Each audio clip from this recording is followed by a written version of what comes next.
Hello again, everybody. This is Steve. Well, here's the follow-up I promised the other day on Contract Law 201. This is going to be an extended version, and depending on how long this goes, I might go off into a couple other areas and drop out the slideshow.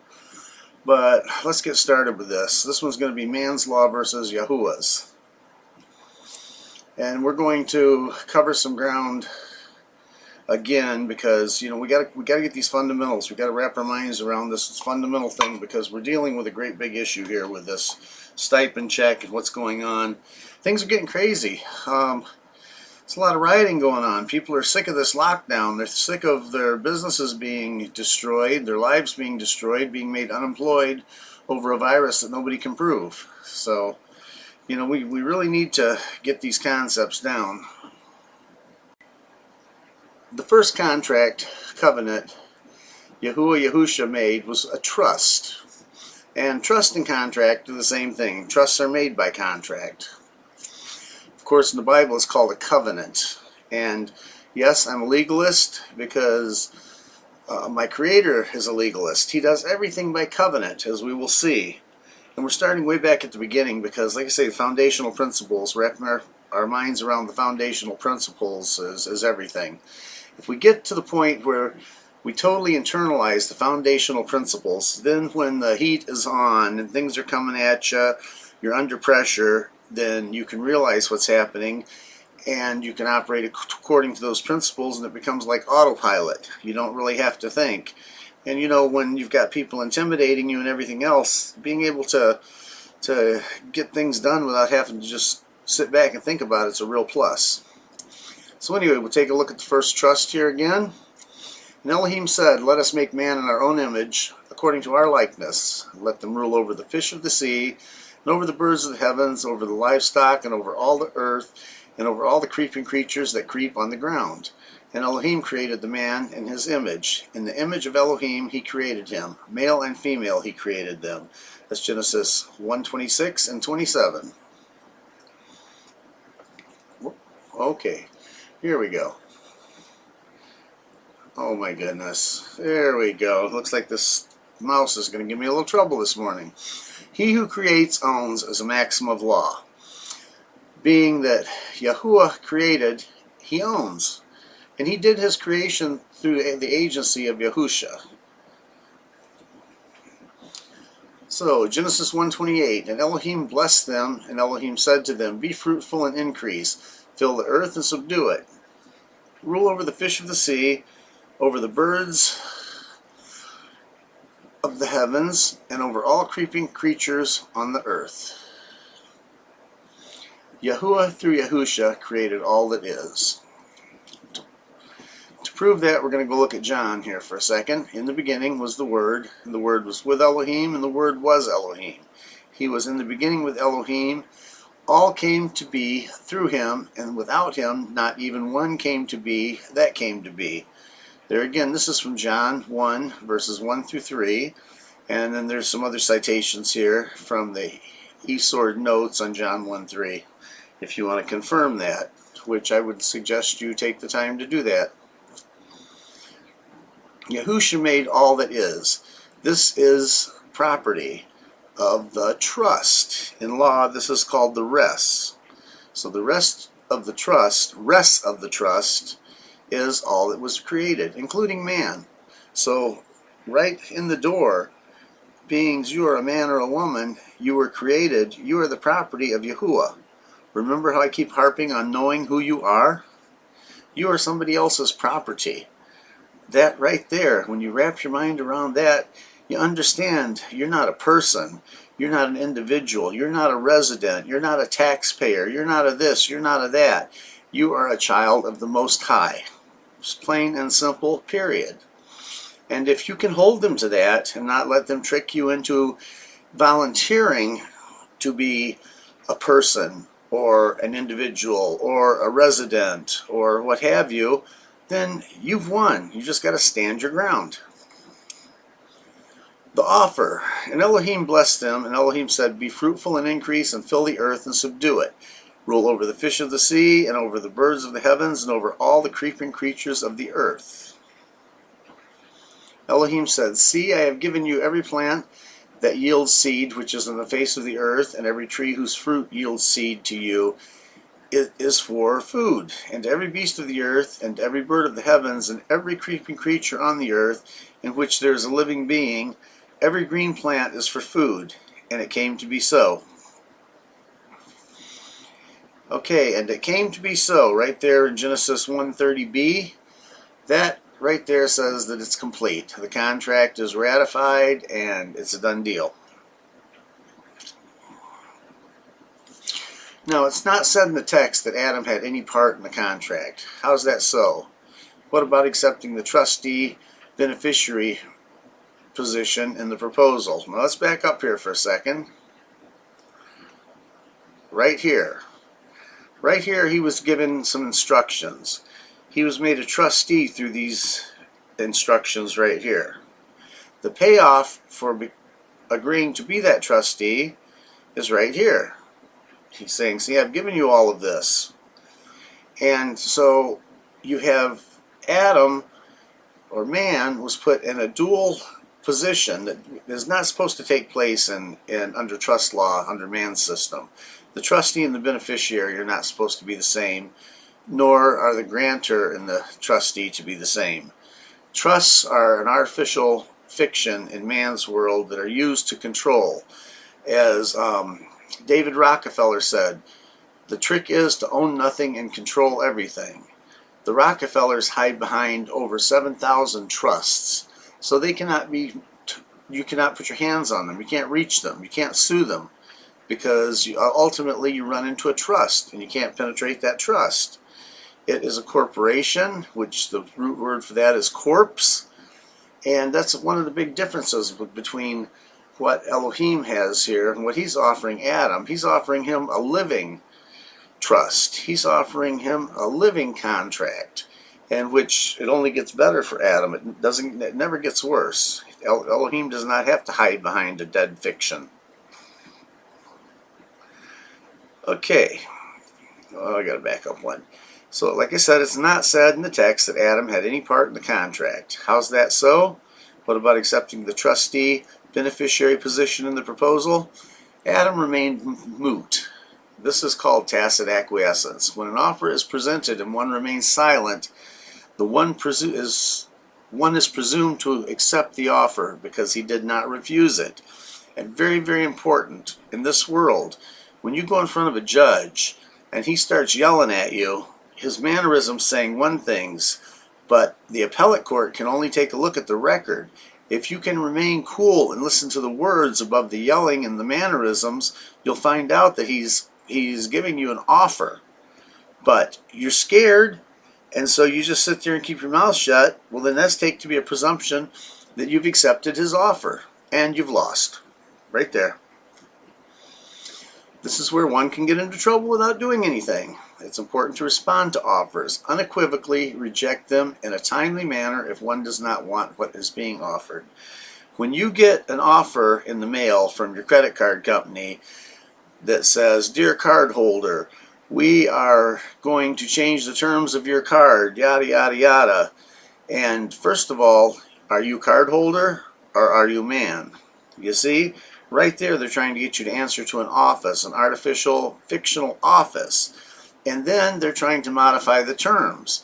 You have the option of returning that to them and doing what's called an acceptance for value and saying, "Thank you kindly for your offer, but I would like to keep my rates where they're at," and send that back to them within 72 hours so you comply with the Regulation Z of the Truth in Lending Act, and then they can't change your credit card rate.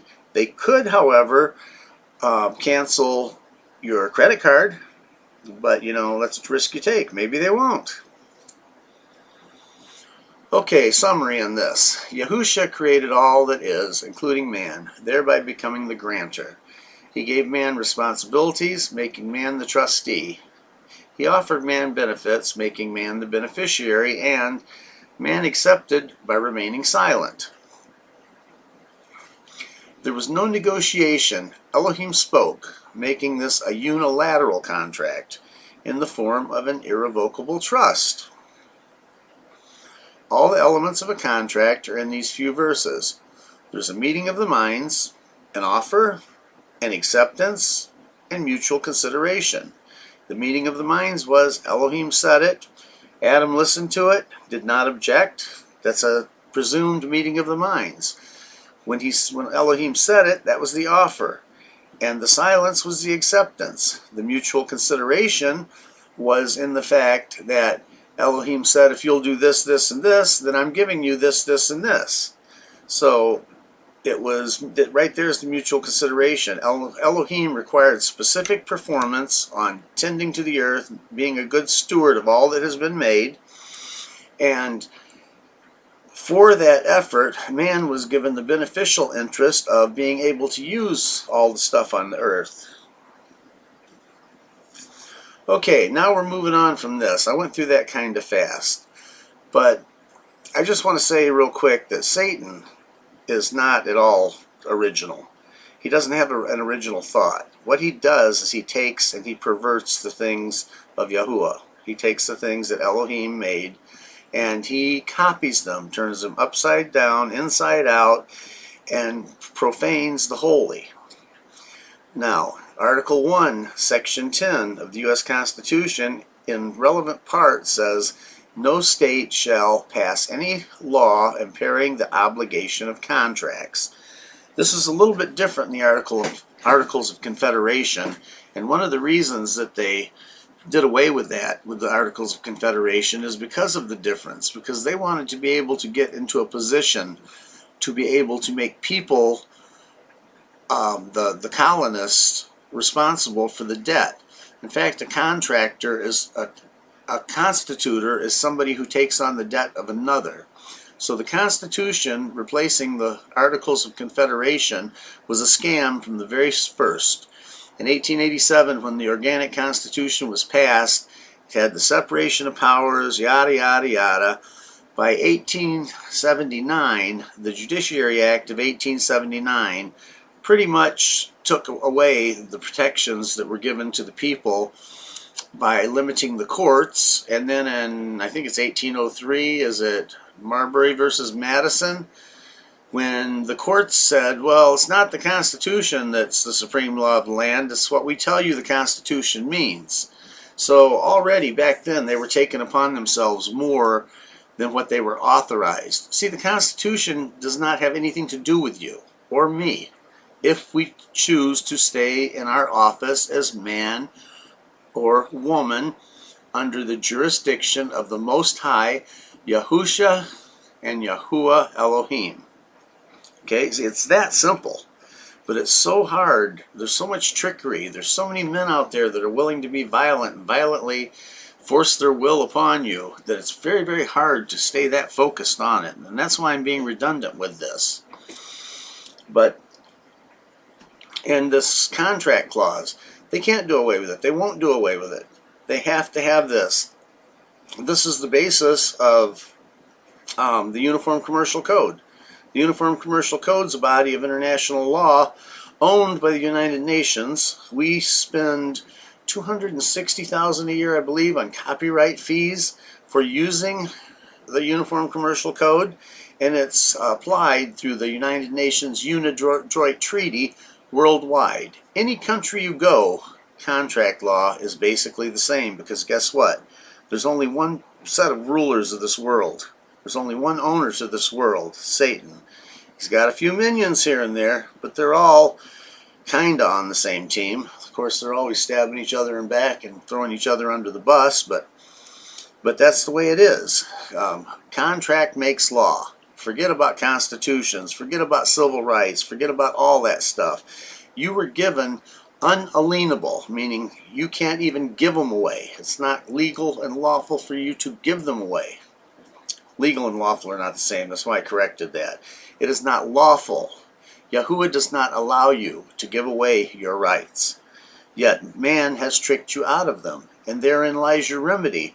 Because everything man has done to you falls under the definition of fraud. And a fraud, no matter how old it is still a fraud. There's no statute of limitations on it. Once the fraud is exposed, you can take your remedy. And we will eventually get talking more and more about that. It's called fraud in factum or fraud in the factum, depending on which legal dictionary you look at. But once a fraud, always a fraud. A fraud vitiates everything that comes after it. So there's all kinds of maxims of law that have to do with this. Contracts are important. Contracts are law. Contracts are everything. Contracts are even everything when it comes to our relationship with Yahuwah through Yahusha. Remember, Yahusha made you originally. He made your forefather, of whom you are a direct descendant. Therefore, he owns you also, just as much as he owned Adam. You're another person's slave, bondservant, or another being's bondservant.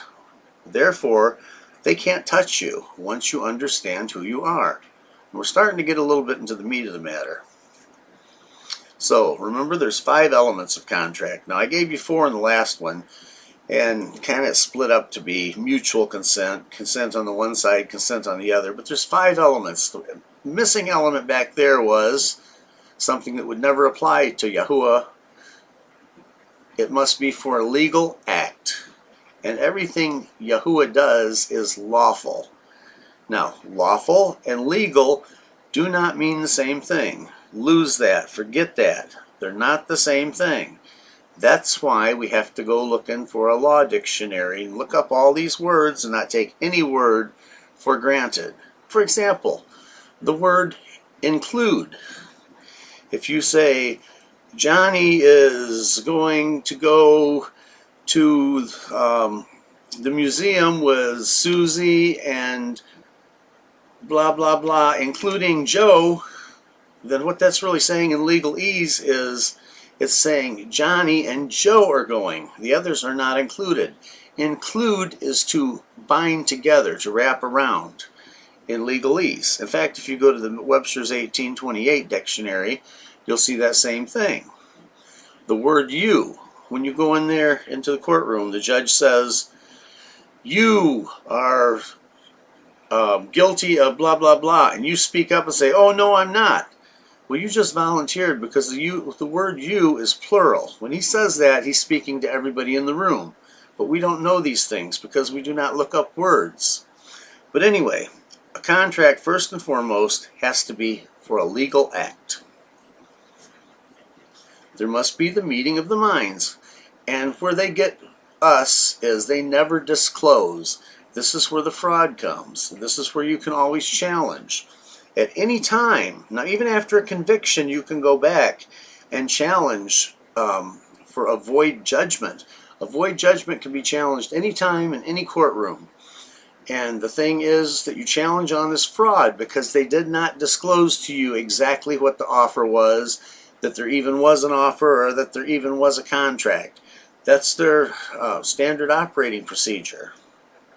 You see how these basics, when we start wrapping our minds around them, now we're contrasting and comparing them with the laws of Yah and the legal system of man. And we start to see a little bit of a difference.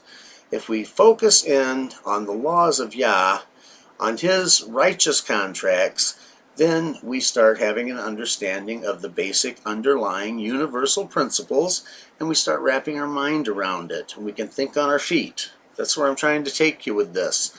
And by the way, this is not legal advice. I'm not a lawyer. But this is just the things that I've learned over the years, and I'm just sharing it with a bunch of friends. But, you know, if you act on anything that I tell you, you're on your own. You got to do your own due diligence in this. Because, see, they've got all this stuff copyrighted, and if I was to say that this is some kind of a legal remedy or something, they'd come and charge me with practicing law without a license. Because they would presume that I'm operating in commerce, and they would presume that their Uniform Commercial Code, which is copyrighted and their private property, would apply to me. So see, I have to say that. However, under common law, there's a 1925 court case, Supreme Court case, that says the practice of law is the common right of every man. So who are you going to take? The common law is pretty much dead after the 1938 Erie Railroad versus Tompkins case, where law and equity was merged. So, you know, you're not going to really fall back on the common law remedy of saying, yeah, I can practice law, Because to do so, the people with guns that are under the UCC are going to come take you and put you in a cage. So that being said, let's move on. Number 2 is a meeting of the minds. Number 3, there has to be an offer. Whoops, an offer. And the offer is sometimes very, very subtle. You don't even know you're being offered anything. Then there has to be an acceptance. Now, if you don't even really realize that you have an offer in front of you because it wasn't fully disclosed to you that that's what this is, then you get into an acceptance. An acceptance, like the acceptance of Adam with Yahuwah, was it was implied, but it was expressed terms. There was no fraud there. Acceptance under man's systems, you don't even know they're making you an offer. You stand there, you do nothing. That's an implied acceptance. It can be through saying nothing. It can be through doing nothing. Either way, acceptance does not necessarily have to be sign on the dotted line. But they'd like you to think that. And when you do nothing and say nothing, that's called tacit acquiescence. Acquiescence is the tacit approval of conduct that might otherwise have provided grounds for an action, but which cannot be objected to if undertaken with the consent of the party affected. Consent may be express or implied, and the one circumstance where consent may be implied is where the party affected, in full knowledge of his rights, takes no action. And there is the rub, in full knowledge of his rights. If they have not told you, if you have never been educated in this, you can go in there and say, hey, I'm an idiot, and you stand a better chance of winning than going in there fighting. In fact, they're not supposed to convict you if you say that. But anyway, that's Collins Dictionary of Law, W.J. Stewart, 2006. Okay, there must be a mutual consideration. That's called a quid pro quo. That's Latin for something for something. I'm going to give you this. What are you going to give me? That is a mutual consideration. So contracts, everything in life is contract, whether we know it or not. We contract with our kids, if we tell them, eat your beans, you can stay up an extra hour. We contract with our spouse, we contract with our boss. Many, many times every day we enter into all these little mini contracts. And when we start dealing with the powers that shouldn't be, we enter into contracts that have far-reaching, life-changing consequences attached to them without even realizing that we're being offered anything, and that our being silent is accepting it. So there's the big deal with this check that they're offering us. There's the big danger. Now, it's lawful for one to accept an offer without receiving the terms, that is, the quid pro quo. This is presumed to be a waiver of rights. Remember, we went back to that definition. Let's go back one more. What did I do? I must have jumped over it. Yeah, there it is. Tacit acquiescence. See in the bottom line there? In full knowledge of his rights, takes no action. Well, if you don't know it, they're assuming that you do know your rights. It's lawful for one to accept an offer without receiving the terms. That is the quid pro quo. This is presumed to be a waiver of those rights. Often, this waiver of rights is done by trickery. That's their biggest thing. They trick you. They trick you into consent. That's called manufactured consent. I did a video on that. And that's what I believe is really going on with this check. They may not even give most of the people in this country a check, most of the businesses a check. Just the fact that they're offering it and everybody's waiting by the mailbox to cash that check means that, they've been given an offer and they've accepted the offer. So what if they didn't receive their part of the deal? They're not enforcing it. You have to know how to enforce your rights to have any rights. Now, misdirection is also known as a red herring. It's often used to slyly attain this waiver. It's when you're up there talking to the judge and he asks you or you ask him a question and he gives you some kind of a garbage answer and goes off and starts talking about something else. Or when the politicians ask what his position is on abortion rights and women's rights, reproductive rights, whatever, and he goes off and starts talking about local pollution, or something like that. That's a misdirection. It's known as a red herring. You throw something else out there, hope they bite at that. So then you get the waiver. If the person doesn't say, the way to do it in court when they do that is objection, non-responsive. Your Honor, would you mind answering my question? And you do that 3 times, you've won. If he doesn't do it 3 times, he's supposed to step down. However, they now openly cheat. Doesn't always work. I did get rid of a judge that way not too long ago. Okay, for example, the COVID, live exercise is causing many to be unemployed and focusing on their financial woes. Reason flies out the window, and all the masses think about is the promised stipend check. Most will never even consider the ramifications of taking the check. Are there hidden terms and conditions? What's the source of the funding? And what strings will be attached?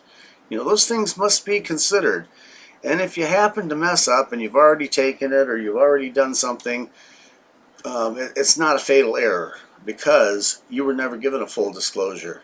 It wasn't all laid out there on the table for you. So you can go back in and through an offer of proof in the form of an affidavit, lay out for them certain things that they can't answer and claim fraud. When they can't answer any one of those things, if you can have 100 things that are completely wrong, but they can answer all those, but one that's right that they can't answer, it'll be presumed that all 100 are right. And that's the power of an affidavit. And we'll be talking more about affidavits in the future, because affidavits are what make the commerce world go round. Okay, Satan has no original ideas. He always steals and perverts Yahuwah's righteous acts. Beware of making contracts with the devil. You probably cannot afford to pay the payoff on the due date. Every contract carries a required performance, and the devil will get his due. So that's that. Now, we got this out of the way. I want to go a little bit further with this today because I told you that Yahuwah is a legalist and he works in covenants, which is another word for contracts. We're going to go over to Genesis chapter 12. That's the next big contract that takes place. I mean, there's some other things that happen in there. There's a big one with the rainbow, back at the flood. There's a few things that happen. Excuse me. But probably the most far-reaching is what starts out here in Genesis chapter 12. Genesis 12:1, and Yahuwah said to Abram, go yourself out of your land from your relatives to your father's house to a land which I shall show you. Okay, there's the offer, or there's the conditions, and the offer is, and I shall make you a great nation and bless you and make your name great, and you shall be a blessing. And I shall bless those who bless you and curse him who curses you.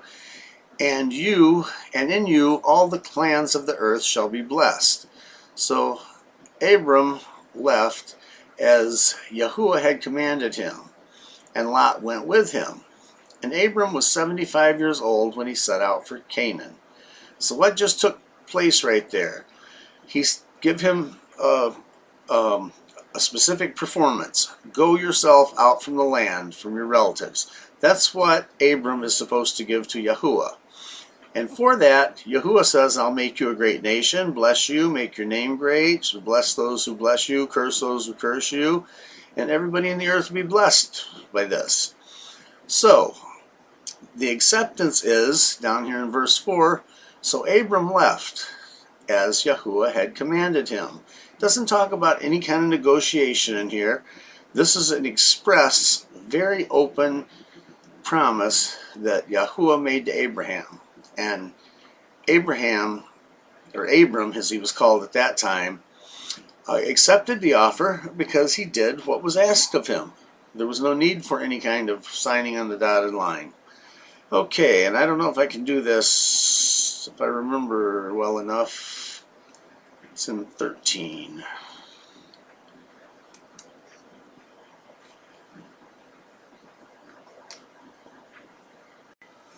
Boy, the nice part about this is you guys don't even know I took about a 5-minute break and got my glasses and a Bible out so I could have some notes and some magic of video, I guess. Anyway, before we go any further here, I want to reiterate something, or just bring something to your attention. My preferred Bible has, from Genesis 1:1 to Genesis 12, has 9 pages. The one that I'm using right now is a large print King James Version. It has 12 pages. Those 12 pages are about 2,500 years, give or take, of man's existence on this earth, the history of that 2,500 years. And it could be longer if we take some of the accounts from the extra biblical or apocryphal texts of how long things really took place in the garden. But the point being is, there's not a lot said. There's a lot of information in those 11 or 12 pages, but there's a lot of things that go unsaid, and it's kind of like it's on a need-to-know basis, and some of that stuff we just really don't need to know. That being said, we also don't need to be jumping to conclusions about what took place and all there. I always, it just kills me when one of these preachers gets on and starts talking about, oh yeah, and Abraham was, he's hanging out at his daddy's house, and they were out having a barbecue, and they're doing this and that and the other thing, and they start filling in all these blanks and making up some kind of a narrative that they know nothing about. That's not allowed. You can't go beyond what's written. And we can't either.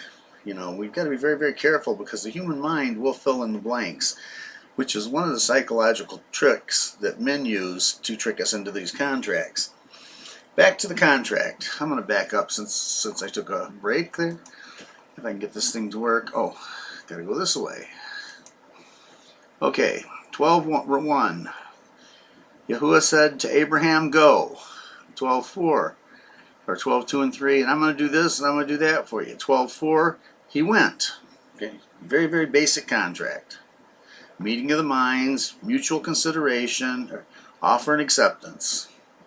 Okay, then if we go up into 13 here, where is it? I think it's still in 12 there, as a matter of fact. Let's see. If we go to, okay, and if we go over here in like verse 7, unless first of all we should look at verse 4. Abraham left as Yahuwah had commanded him. Then in verse 7, and Yahuwah appeared to Abram and said, to your seed I give this land. Oh, well, here he's adding a benefit to this contract. The contract's already set up here, but he's adding a benefit here. And then Abram continued to move east to Bethel, blah, blah, blah. Okay, now we're going to jump ahead a little bit.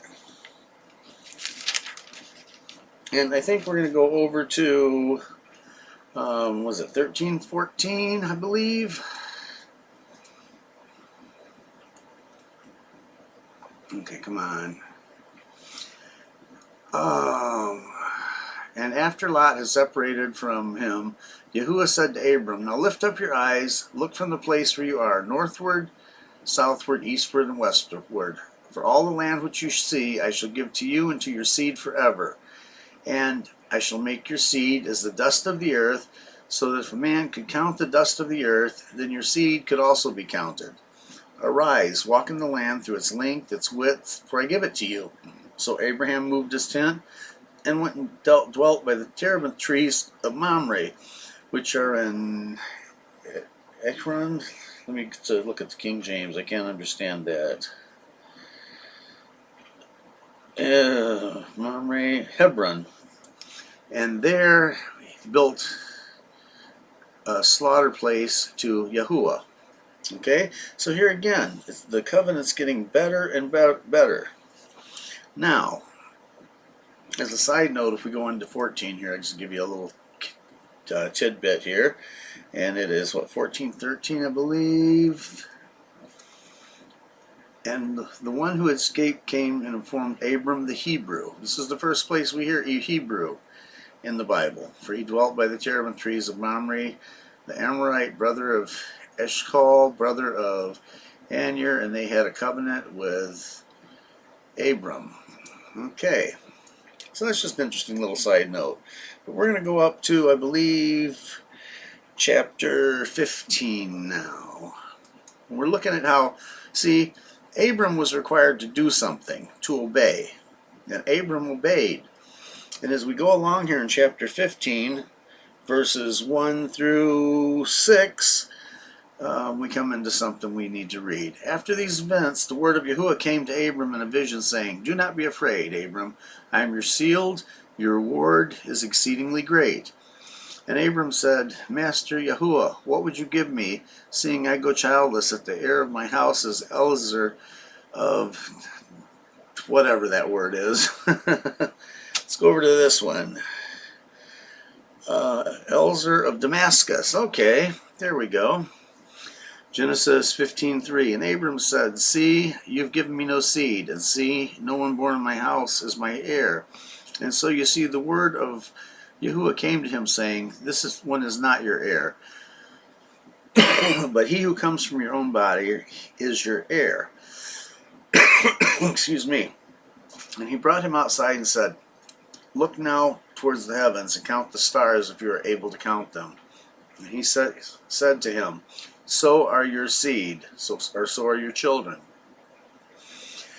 And he believed Yahuwah, and he reckoned it to him for righteousness. Okay? And this verse we come across in the New Testament. You're probably familiar with it. But there again, here's a little bit of negotiation here that Abram's doing. And Yahuwah answers him, and in his righteousness he agrees to make him, well, actually he's just agreeing what he said back here in 12. Because back here in 12 he said, "And I'll make you a great nation, and bless you, and make your name great, and you shall be a blessing." He already told him he was going to make him a great nation, but he clarified it there in 15. And this continues on and on. I don't know that we're even going to look at this. Over in 16 verses 11, oh no, that has to do with Ishmael there. 17 is a good place to stop and look right now. We're talking about Abram. "And it came when Abram was 99 years old that Yahuwah appeared to Abram and said to him, I am El Shaddai, walk before me and be perfect." Now, would Yahuwah say, "Walk before me and be perfect," if we were not able to be perfect? See, nobody can keep it perfect. Only Yahusha kept it perfect. But once we come to it, we are supposed to walk before him and be perfect. That is kind of, what he's requiring of us. However, in the book of 1 John, we find if we do sin, we have an advocate. But this is our standard. This is the target that we're shooting for right here, to be perfect. "And I will give my covenant between me and you, and shall greatly increase you." And Abram fell on his face, and Elohim spoke to him, saying, "As for me, look, my covenant is with you, and you shall become a father of many nations. And no longer is your name called Abram, but your name shall be Abraham, because I shall make you a father of many nations. And I shall make you exceedingly fruitful, and make nations of you, and sovereigns shall come from you. And I shall establish my covenant between me and you, and your seed after you." This is important. Between me and you and your seed after you. So he's going to establish his contract between himself and Abraham, and also with his seed after him. Well, how's that possible? We're going to get up here pretty quick and I'll show you. Your seed after you and their generations for an everlasting covenant, to be Elohim to you and your seed after you. And I shall give you and your seed after you the land of your sojournings, all the land of Canaan, as an everlasting possession, and I shall be their Elohim. And Elohim said to Abram, "As for you, guard my covenant, you and your seed after you throughout their generations." Now right here I'd like to pause for the naysayers that say, "Oh, we didn't have anything happening until Moses and Mount Sinai." No, there was definitely a Torah in place. And Psalm, I'm wanting to say 119, 142, "Your word is established forever in heaven." I've got my Bible right here. Let me just go look at that. Psalm 119 is a wonderful book. Every believer should read it monthly, which I don't anymore, but I should.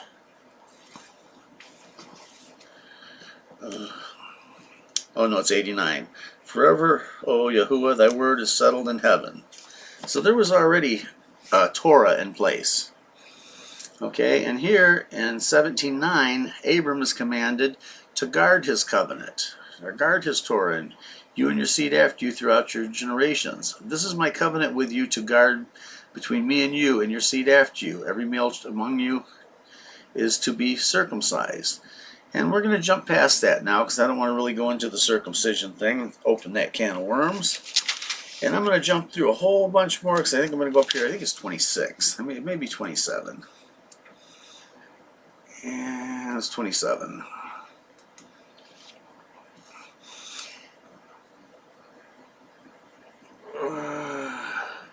What did I do wrong? What did I do wrong? Yahuwah is amazing. I turned to 26, and that is, in fact, where I want to go. But I paused again, and I took a look, and I should have stopped in 22 because a very, very important thing happens there to our story. And 22 is when, chapter 22 is when, let me go to 22 right here. So it's on the screen. It came to be that after these events, Elohim tried Abram and said to him, Abram, he said, here I am. Take your son now, your only son, Isaac, whom you love, and go to the land of Moriah and offer him there as an ascending offering on one of the mountains which I command you. So, we all know this story, and we know that what went on there, that Yahuwah provided a lamb that was stuck in the thickets there. And where are we at here? I think I went too far. And right here, 22:8. And Abram said, my son, Elohim does provide for himself the lamb for the ascending offering. And the two of them went together. And they came to the place which Elohim had commanded him. And Abram built a slaughter place there and placed the wood in order. And he bound Isaac his son and laid him on the slaughter place upon the wood. And Abram stretched out his hand and took the knife to slay his son.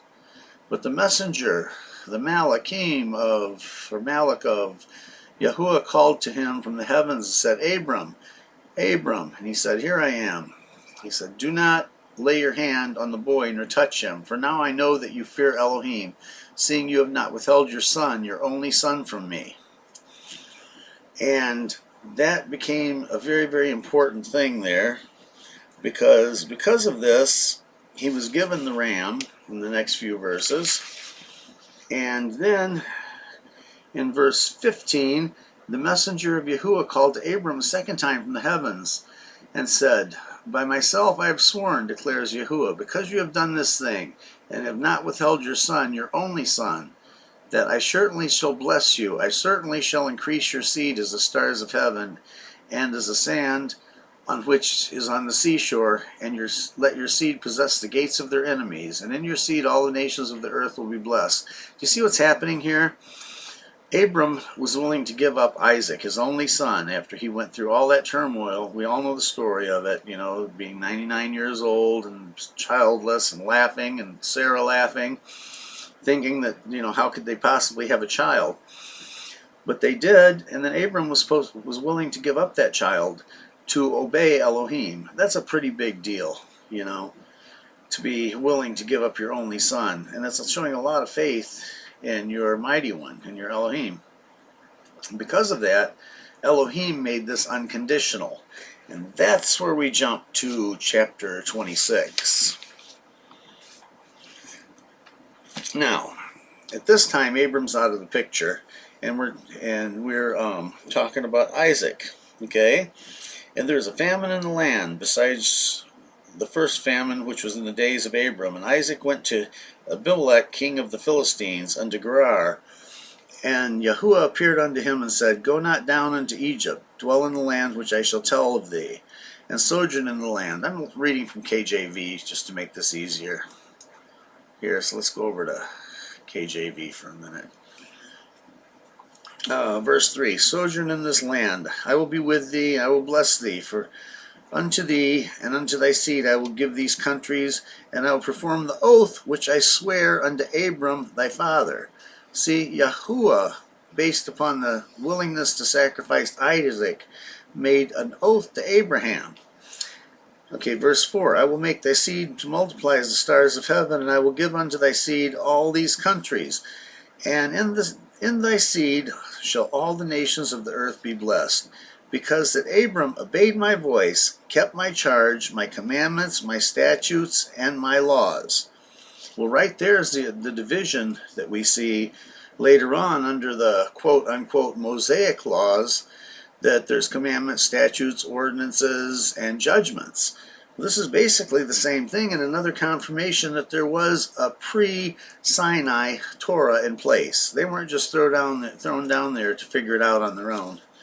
They were given explicit instructions, as we are today. But the point here is, Yahuwah promised to give a certain thing to Abram and to his seed after him forever. And here he's confirming that he's going to keep his oath, and he's doing it because Abram did walk before him and be perfect to the best of his ability. Now, we know that Abram wasn't perfect, and we know none of us are perfect. We have all sinned before we came to know the promises of Yahuwah and the offer that he's making us. And because of that, we work not to sin. Okay? I hope everybody follows me there. And that's pretty much where I wanted to go. This is, this is the foundation for Israel. And it's been said that the Bible is about Israel and everybody else. It's the story, and it lays everything out. It's very, very, very important. And the next big point is probably in like Exodus 12 with the giving of the Passover. I'm not going to go there. To keep this a little bit concise, I'm going to go real briefly. I'm going to go up into Exodus. I could go in 16 and show where they were given test commandments. The Sabbath was given as a test commandment. I could go to 19 and show where the proposal was to Israel corporately as a nation. Or to 20 where the 10 commandments were given. But you notice here, we're just going to go, where is it? 23, 24.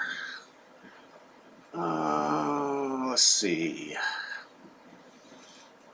I think it's 24. Okay. So in Exodus 24:1, we see that everybody's Moses and Aaron, Nadab and Abihu, the 70 elders went to worship far off. Moses came, told all the words of Yahuwah, the judgments, and the people answered in one voice, and blah, blah, blah, blah, blah. And he sent the children of Israel, which offered burnt offerings and sacrificed peace offerings. And then look here in verse 24:6. And Moses took half the blood and put it in basins, and half the blood he sprinkled on the altar. He took the book of the covenant and read it in the audience of the people, and they said, all that Yahuwah hath said we will do, and be obedient. So they accepted the offer right there from Exodus chapter 20, the giving of the 10 commandments, and the judgments. I believe it's judgments that's mentioned there after the 10 commandments. But this is the blood covenant they accepted. And then he took the blood and sprinkled it on the people. So this is a done deal. This covenant is signed at this point. It's signed and it's sealed in blood. We have a covenant that's sealed in blood with Yahusha. And I had to lay that groundwork to go here to Exodus 31 to show you something else. Now, we're going to go 12 to 17, but you know what? I'm going to go back down here to 20 real quick. I don't want to just show you.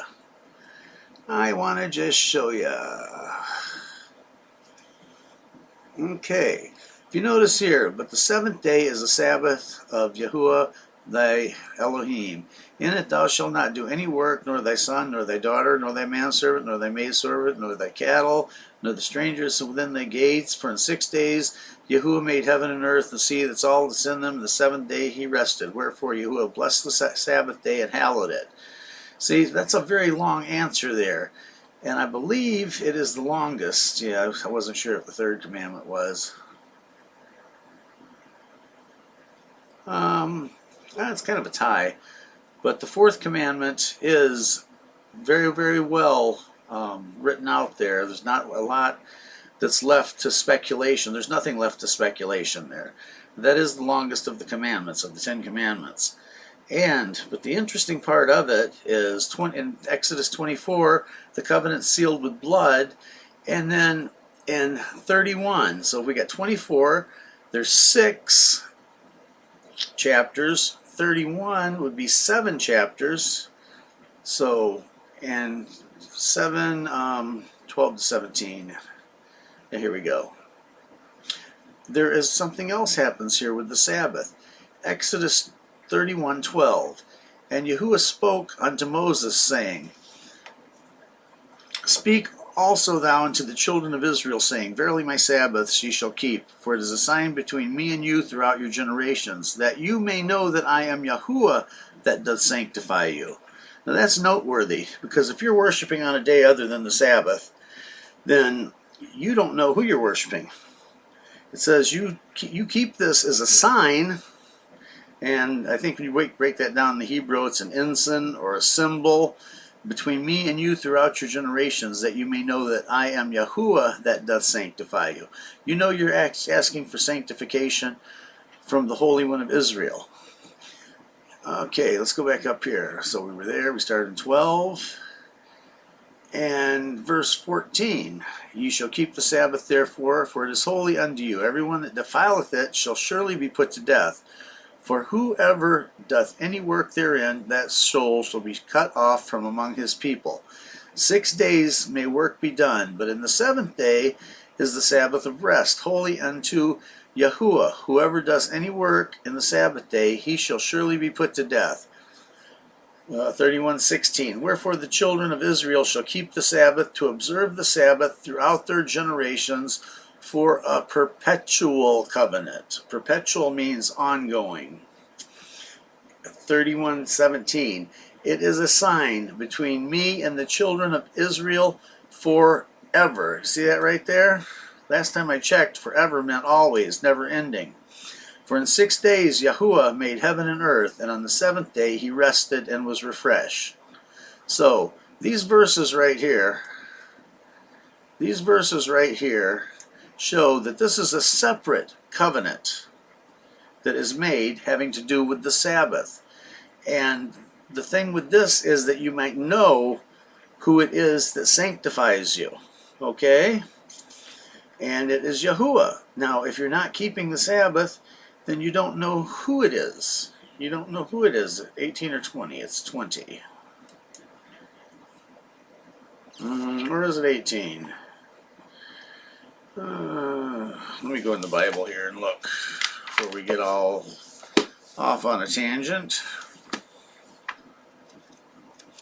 I do better with books than I do with computers, folks, which is probably a good thing. I believe it is 20.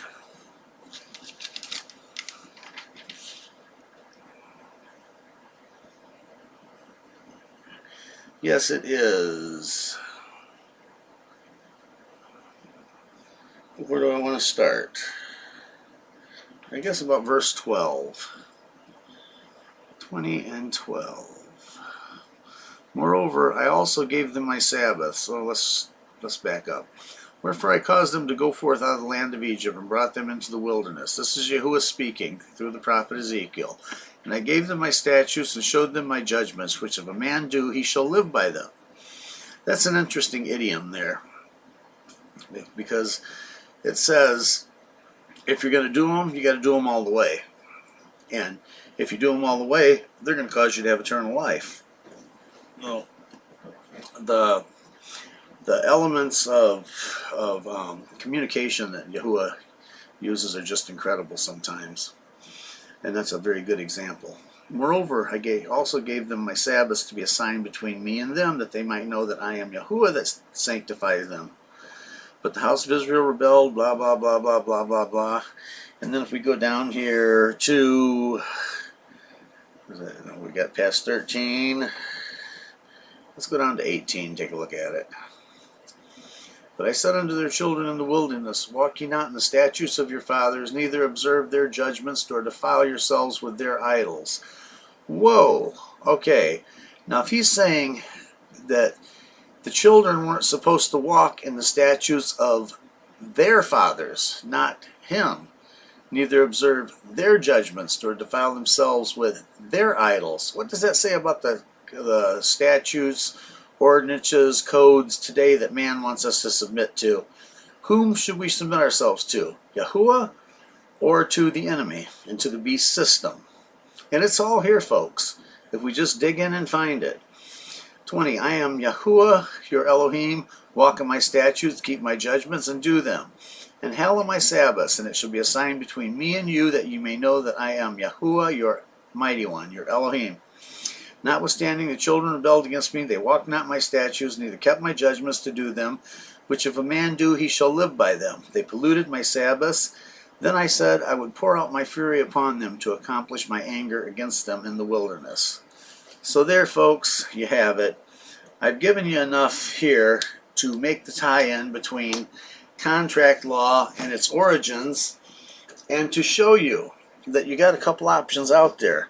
You can choose to contract with the beast system, or you can choose to contract with Yahuwah only.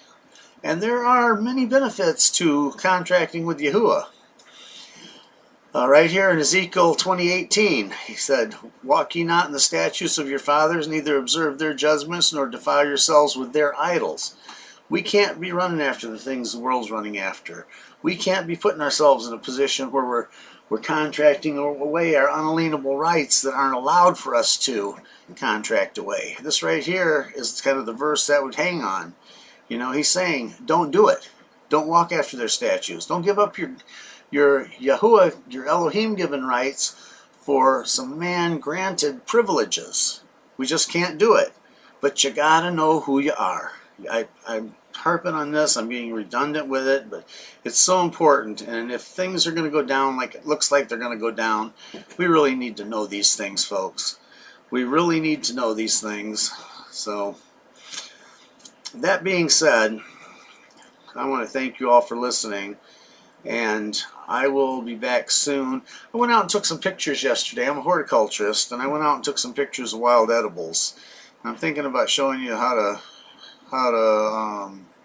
eat in the wild for free, since they seem to be wanting to drive us into a famine. I'm having some trouble. I don't have a camera. I'm just using a smartphone, and it's giving me some headache. I'm not tech savvy, not at all. And this has been a very big challenge for me to put these slides together, these presentations together. I'm getting better. But now trying to go out with a smartphone and take pictures, I've got 20 or so pictures on my phone that I'm having a hard time emailing because the phone memory's too full and yada yada yada. But if I get them together, I may do something on wild edibles and foraging in the next few days. I would really like to, because I think we all need to learn to get more self-sufficient. See, that's a part of it, is Yahuwah will take care of us, but we have to play our part. You know, we can't just sit, you know, in front of a computer all day. We can't just sit in front of TVs, and we can't just serve the lusts of our flesh. We have to actually get out there and do some things. We have to learn some things. You know, learn to build things. Learn to do whatever. Work with your hands. Learn to plant things. Learn to grow things. Learn to be a gatherer or a hunter-gatherer once again. You know, whatever it takes, because we're coming on some hard times. So that's what I kind of think. So I thought I would try to do something there. For example, I've got right here on my desk, I've got a piece of white pine. White pine is very easy to identify, and that the needles are in a follicle. There's 5 needles coming out of the follicle. The nice thing with white pine is it's one of the greatest sources of vitamin C in nature. And there have been people that have sat there and died of scurvy in a field full of pine trees. We're having one of the best sources of vitamin C right there. They could have just made some tea. But see, there's a bunch of stuff like that could be very helpful, and I'm hoping that I can pull this off and make it happen.